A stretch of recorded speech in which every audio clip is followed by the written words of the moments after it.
tidak tahu pasti, tapi diperkirakan diameter pohon tersebut 3 kali pelukan orang dewasa.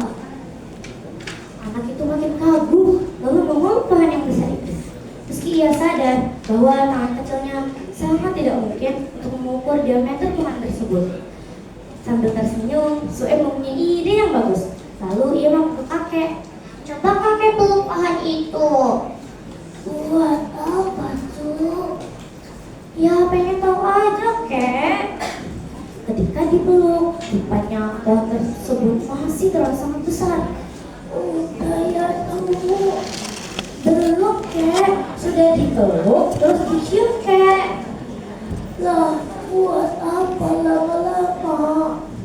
Ya sebagai wujud tanda cinta kita, kek, sama ciptaan Tuhan, kek.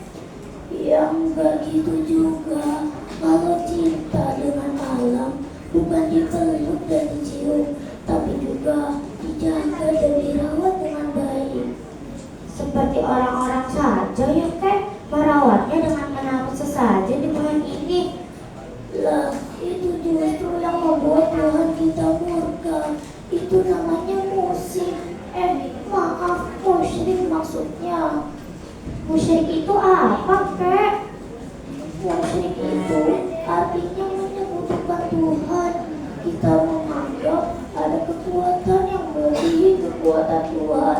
Padahal yang menumbuhkan pohon ini atas kehendak Tuhan, dan yang memberikan pada pohon-pohon ini juga atas kehendak Tuhan. Coba kamu hirup udaranya, sejuk kan? Iya, kek, sejuk banget. Maka dari itu, jika mau semua kita asri dan sejuk, tanamlah banyak pepohonan. Lihat, contoh pohon kecil ini yang punya juga amat luar biasa.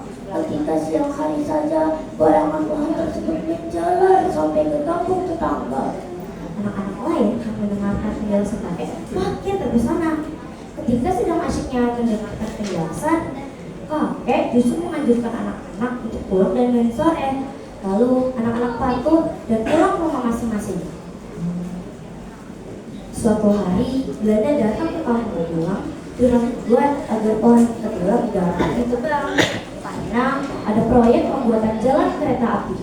Sebagian anak-anak sedih karena mengingat pohon tersebut sering dijadikan tempat bermain anak-anak. Tapi karena ini perintah dari Belanda, tetap harus dijalankan. Semua warga bergotong royong menebang pohon Ketilang. Dengan upaya dan kerja keras mereka, akhirnya pohon Ketilang dapat ditebang. Ketika selesai ditebang, warga kebingungan akan pemanfaatan kayu yang begitu besar dan banyak. Wah, kayunya banyak sekali ya, lebih dari cukup untuk persediaan kayu bakar. Kira-kira kita gunakan apa lagi ya? Ujar salah seorang warga. Warga lain yang mendengar pertanyaan tersebut agak kebingungan juga. Rupanya ada seorang kakek yang mempunyai ide yang cemerlang.